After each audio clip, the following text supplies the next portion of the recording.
Hi, and welcome to this episode of Little Sprout Speech TV.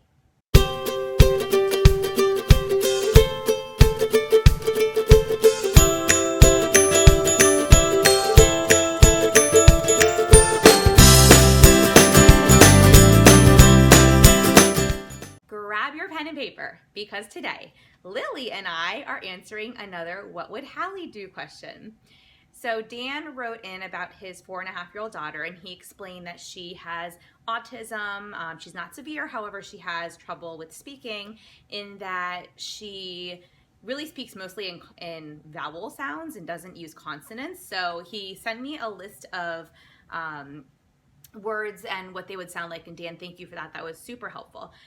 And so one example would be like iPad would be ad, but he said the D is kind of soft. She doesn't really say that even, very sharp. So just to give you an idea of what her speech sounds like, I'm going to give 3 tips that you can use to help her work on some consonant sounds while using the vowels that she has, since she seems to have a preference for those. And to be honest with you, this is something that is not going to fix itself overnight using these tips. This is something that could take some time, and she may be a good candidate for some speech therapy. And I understand she's receiving, I believe Dan said 20 minutes a week in school, 2 10-minute sessions. First tip is I want to encourage you to call a meeting and explain to them that she is, trying to speak, she's trying to communicate, she's putting 2 words together, and as some of the examples that Dad sent me showed, and that she really needs more than 20 minutes a week of speech in order to work on her speech intelligibility. Those are the buzzwords you want to use. Speech intelligibility, that's how much we understand of what she's saying. So that's tip number 1. Tip number 2 for what you can do at home is I want you to focus on early consonant sounds, and those are sounds that we can see on our lips, like b, p, even n, t, d.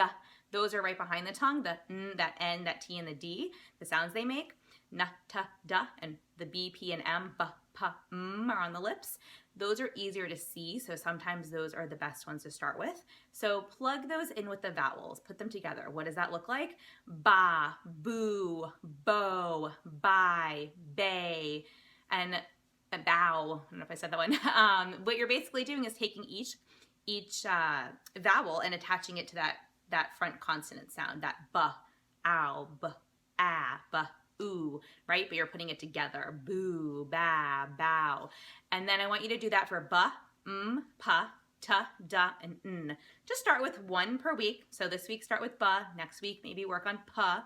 Just do 1 a week and see how she responds to that. That would be my first piece of advice. Or really that's tip number 2 for today.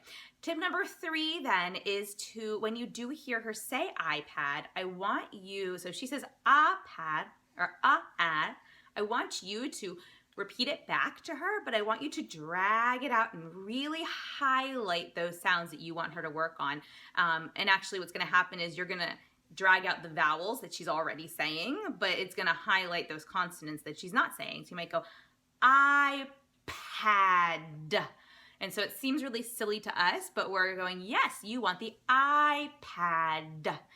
So that we want to grab her attention so she starts to hear those sounds more. Initially, she won't repeat them back, but down the road, you may start to see her starting to repeat some of them back or trying to repeat them back. So I hope that helps. Let's review our 3 tips. Tip number 1 is I want you to speak with her school and request more speech therapy. 20 minutes a week is not enough for her. Tip number 2 is to focus on those sounds that we see on the lips and right behind the tongue, right behind the teeth that I mentioned, and attach those to vowels. And tip number 3 is to repeat back what you hear, really exaggerate it.